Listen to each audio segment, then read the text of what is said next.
Welcome to chess, ladies and gentlemen.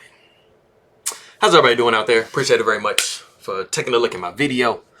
We have the round 2, game 2 between Maxime Vachier-Lagrave and Wesley. So, as you guys probably know, I'll be posting it here shortly, but Wesley did defeat Maxime Vachier-Lagrave, so he's going to be playing Jan Nepomniachtchi in the I think it's the semifinals. You know, getting to see who we have for the final event. So, I'll post the results after I post this video. But for all my people in the Philippines, magandang umaga, kamusta na, mabuhay, ingat lagi to you guys. Maraming salamat po sa nanonood ng aking video. Appreciate it very much. For all of my people that are from French or who do speak French, bonjour to you, comment ça va, comment allez-vous? Ça me fait plaisir de te voir. Ma meilleure pour toi. Appreciate you guys coming by very much. And as always, I have the rest of the Philippines languages at the very end. But if you guys are ready to go, let's take a look and see what we have for the game. So we got D4. Knight comes to F6. We have knight to F3. Got D5. So even though it kind of started off a little different than some of the other ones I've covered, you know, you still have the possibility of, you know, transposing into something here. I mean, if you go, let's say C4, E6, automatically you have, you know, the Queen's Gambit decline type situation. So like I said, you know, understanding those transpositions, it really helps you get, you know, into a better middle game and just saves you a lot of time instead of having to go through all these different lines and stuff like that. So it's definitely something to look into. But we have bishop to F4, so we have a London. And we'll see if London bridge is falling down. What we have cracking. Is it going to hold up under the pressure or is it going to crack? So we got C5, we got E3. Knight comes to C6. We got knight to C3. Bishop to G4. We got queen coming to E2. We got E6. Knight comes to E5. We have bishop takes E2. Knight takes E2. We have rook to C8. And we have C3, which is actually the novelty of the game. I think I'm spacing on what the actual... There was another move that was played. I believe it was castles that was played in this position. Which, crazy enough, you would think that, you know, it wouldn't be a novelty after castles. But anyway, we got C3. We got bishop comes to D6. We have knight coming down to D3. Yes. We got C4. Knight D comes down to C1. So it kind of looks like white is getting pushed around a little bit. And you'd be right. White is actually kind of getting themselves pushed around just a touch. You know, they've kind of undeveloped their pieces a little bit. You know, their knight's kind of, you know, coming back to home, which is not where we want. So bishop takes on F4. We got knight takes on F4, and we have B5. And then we have B4. And so we have A5, we got A4, queen comes to B6. As you guys can see, something that should kind of give you an idea of where you want to be attacking your opponent is where your pawns are pointing. And so you guys can see that the pawns are pointing in this direction. So it makes the most logical sense for, you know, if we back up here, for B5 to come, because you do want to try to push B4 and get an exchange rolling here. And then you can, you know, start to add some pressure onto this weak point back here. So there's a couple different ways to do it. But like I said, we did see queen to B6. Pawn takes B5. We have queen takes B5. We have pawn takes A5. We have castles by black. And then we have castles by white. And as you guys can see, the way that I first showed you is a way. And then this is another way. As you can see, it pretty much ended up being the same situation with this pawn being backward. And it's definitely a weak point. And you will see this become very relevant here pretty soon. But Maxime Vachier-Lagrave is up a pawn at this point. And it's actually possible to somewhat hold on to your extra pawn advantage.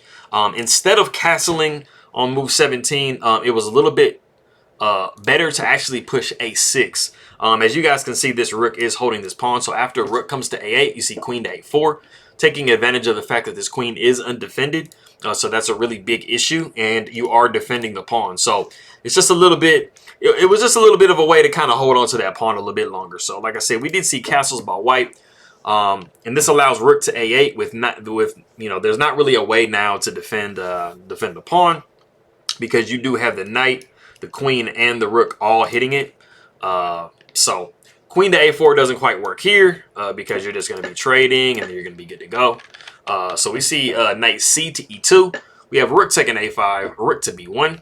Queen to A6, we got knight to G3. Rook comes to a3, and we don't want to allow knight coming to e4.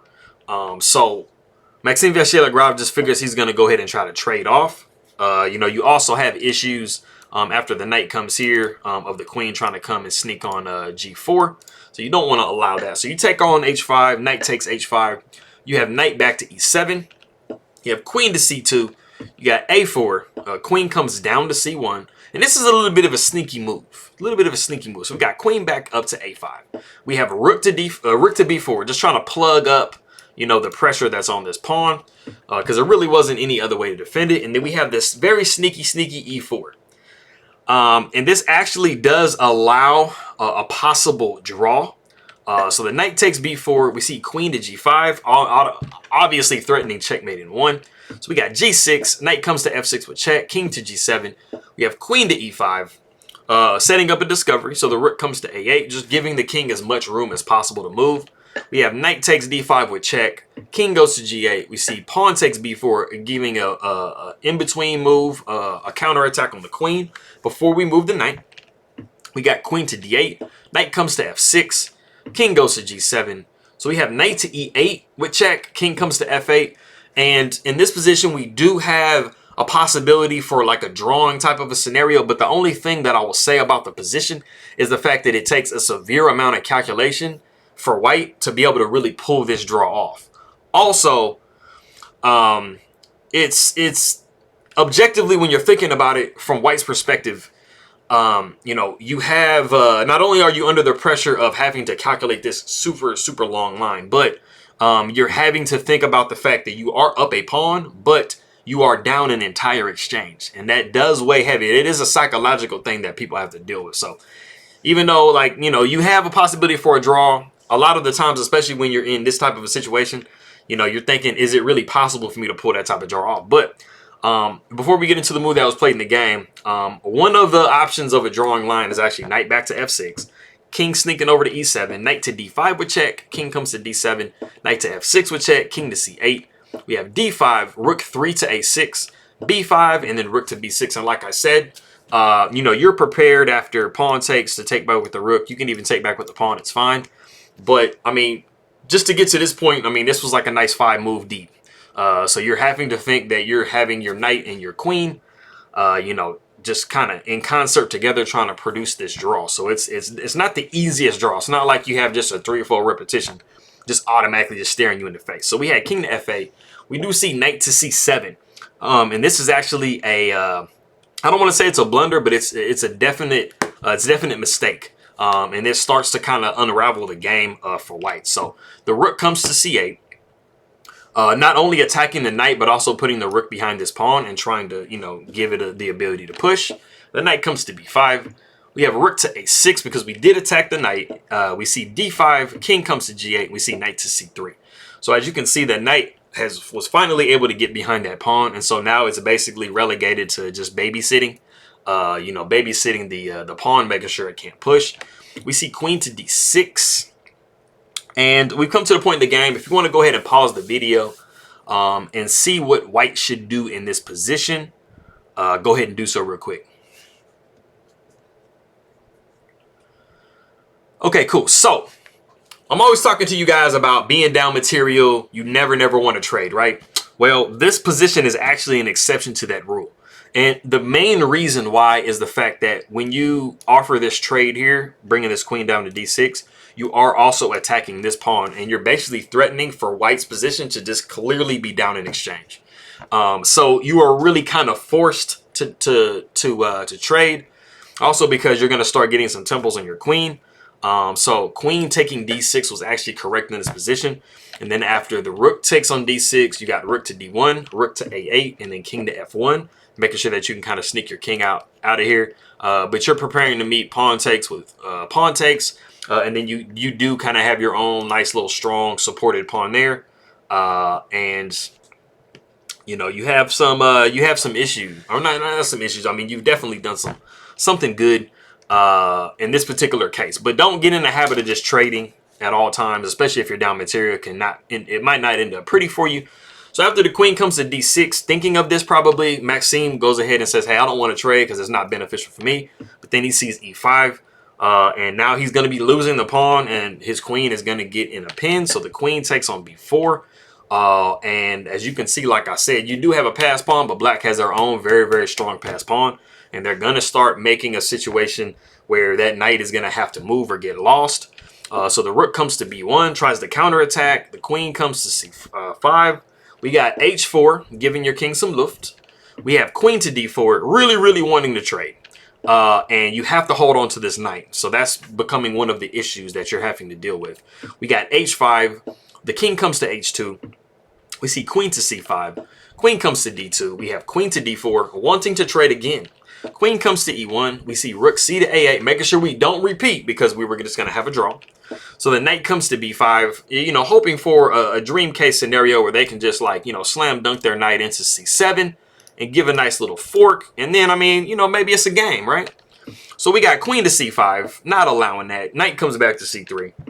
We have rook to b6, further trying to trade. So yeah, definitely look at this play by Wesley So and understand that it is very, very beneficial to trade as black here. So, I mean, you can see that literally almost every single move. He's like, hey, let's trade. Let's trade. Let's get down. So we got rook to c1. We got queen to e7. We got g3. Queen comes back to c5. We have knight to d1. We got rook to c8. We have to go back to c3. You know, blockading the pawn. That's the most important feature in the position. Rook comes to b3. We see rook to c2. We got rook c to b8. We see queen to d2. Queen comes to d4. Like, just forcing the issue. I mean, you're just forcing a situation. So the queen comes down to e1. You see rook to b2. Just further pressing. We have queen coming to c1. And then so now it's like you get to a point where you have to trade. There was just nothing else to be done. So we see queen taking on c2. We got rook to b3. And it is actually in this position that Maxime Vachier-Lagrave does resign the game. And you are resigning because there literally is no good moves for you here. You know, of course, you can't move the knight there. You can't move the knight there. That's just going to be pushing. Well, no, I'm not pushing the pawn. Let me see. If you move knight here, what's the thing? I'm just actually looking at this. Probably. Yeah, probably that. You're attacking this. You're going to be moving the rook down. Yep, that's probably it. Okay, cool. So, if you were to try to go, let's say knight to d1, which, like I said, there are literally no moves for you in this position, but this might be something you think, man, this might be able to save me a little bit. You're going to be seeing rook to d3, like I showed you guys a second ago. And unfortunately, now this is disconnecting you from the protection of your e4 pawn. So knight comes to e3 possibly, but then you see rook to d2. You got queen down to c1. Now, queen to c1 isn't suggested at all. But if you're thinking maybe, man, okay, once the rook takes, you know, I can move the king or something and I can still, you know, like hold on to the knight. The problem is the knight, the pawn is pinned. So now you would be dropping to queen takes e3. Now, this is just one possibility. But basically, that's as good as it gets for white. Just dropping the whole piece. And that's not where you want to be. This is not cute. Despite what it looks like, it's not cute. But anyway, I appreciate you guys very much for coming and taking a look at the video. I think it was just a very, very strong game by Wesley So. Let's back up to the actual position that we had. It was rook to b3. This was the position. But I think it was just a very overwhelming game for Wesley So. He definitely did his thing in this game. And he advanced to the semifinals, I think it is. So, you know, we have 4 players left. I think it's Timur Rajabov, Magnus Carlsen, Wesley So, Jan Nepomniachtchi. Coming up. So, I mean, that's a nice lineup. So we'll see what we got cracking. But follow my people that are in the Philippines that speak the different dialects. I think I'm getting better at these. So we have Maayong Buntag. I have Mayad na Agahan, Naibag na Bigat, Masantos Yakabosan, Marhe na I think I did that one on. Marhe na Aga. I have Buenos Dias. I have Maanyong Aga. And then I have, I'm trying to think of that one. I got Mapia Nauma, and then Kapian Kapanu Dios.